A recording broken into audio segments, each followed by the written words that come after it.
Now let's get back to Shantaram. So my book arrives from Amazon, okay? And I started reading it last night. I know this is an early review, but if I waited until I finished this book, you wouldn't hear from me for quite some time. So I'd rather give my running commentary, my impressions, my observations of the book. And my first impression of the book was that it was unpretentious and unliterary, and it was a page turner, although not vacant of value, literary value. I mean, it is an interesting book. Now let me paint this picture better for you. He is a Australian writer who is writing about his life in terms of a fictional narrative.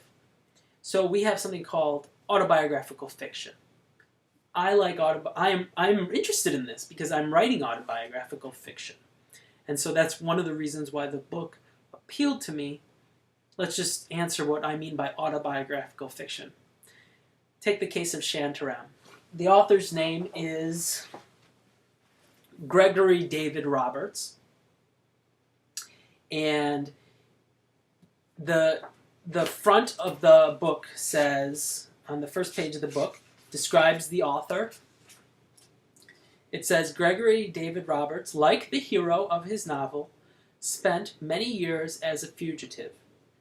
In 1978, after his divorce, losing custody of his daughter and being convicted of a series of robberies committed to support his heroin habit, he was jailed in an Australian maximum security prison and sentenced to 19 years.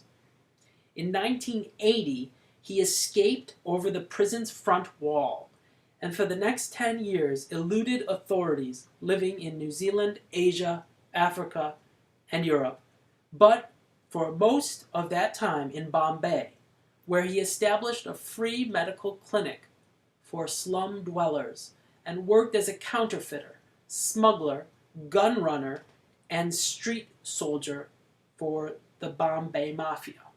He was finally captured in Germany and served out his sentence there and in Australia, during which time he wrote Shantaram. He wrote this book in jail. He's now a full-time writer and lives in Bombay.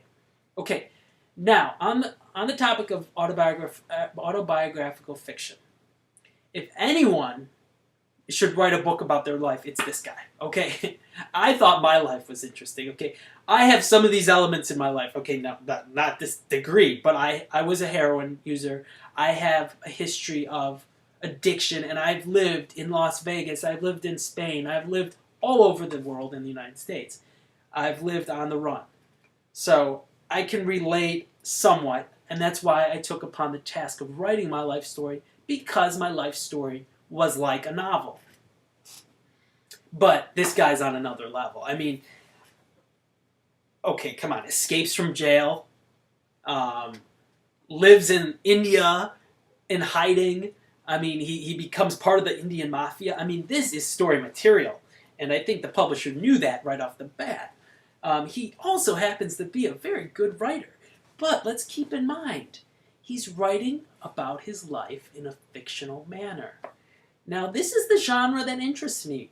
This is the genre that I write in. So I'm curious about it, and I want to know more. It would be interesting to see what James Wood says about this brand of realism. First-person narrative, and yet not based. It's not reporting. This isn't journalism. This is a novel, and one of the reasons which makes it so gripping, it's very very much filled with adventure and excitement.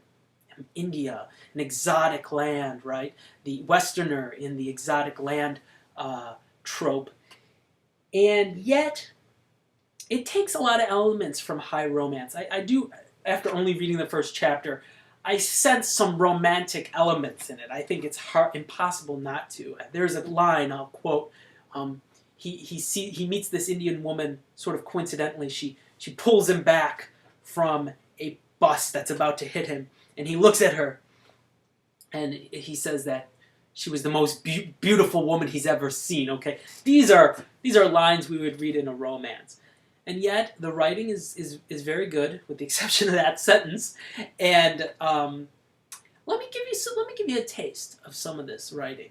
Now, first of all, let me say he's describing his story from the moment he enters India on the run. So he's just entering India. Now he's just come into the air. He's just arrived on the plane. He gives us the information that in order to hide oneself when you're on the run, you do so by finding a group of unassuming tourists and becoming, friends with them.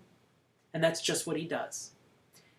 He meets this young group, two guys from, they're Westerners too, I can't remember. I think they're from Canada. Yes, Canadians. And he befriends them on the bus. And now he's going to describe to you what his first impression of India is as he's looking out the window. Okay, listen to this.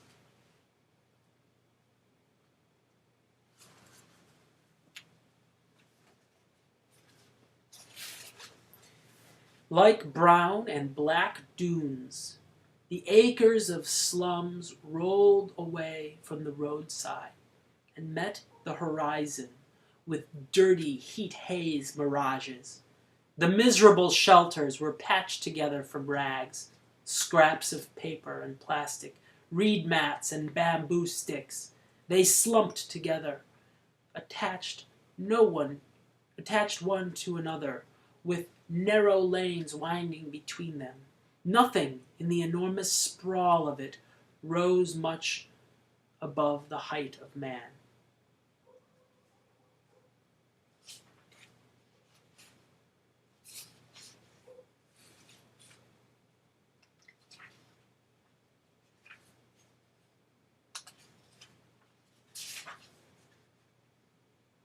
Here's another description of India. To my eyes, the city was beautiful. It was wild and exciting. Buildings that were British Raj romantic stood side to side with modern mirrored business towers. The haphazard slouch of neglected tenements crumbled into lavish displays of market vegetables and silks. I heard music from every shop and passing taxi. The colors were vibrant. The fragrances were dizzyingly delicious. And there were more smiles in the eyes on those crowded streets than in any other place I'd ever known. Yet I was a little unnerved by the density of purposes, the carnival of needs and greeds, the sheer intensity of the pleading and the scheming on the street. I spoke none of the languages I heard. I knew none of the cultures there. Clothed in robes and saris and turbans, it was as if I'd found myself in a performance of some extravagant, complex drama, and I didn't have a script. But I smiled, and smiling was easy, no matter how strange and disoriented the street seemed to be. I was a fugitive. I was a wanted man, a hunted man, with a price on my head. And I was still one step ahead of them. I was free. Every day, when you're on the run, is the whole day of your life, is the whole of your life. Every minute is a short story with a happy ending. That's a great passage. Every minute is a short story with a happy ending.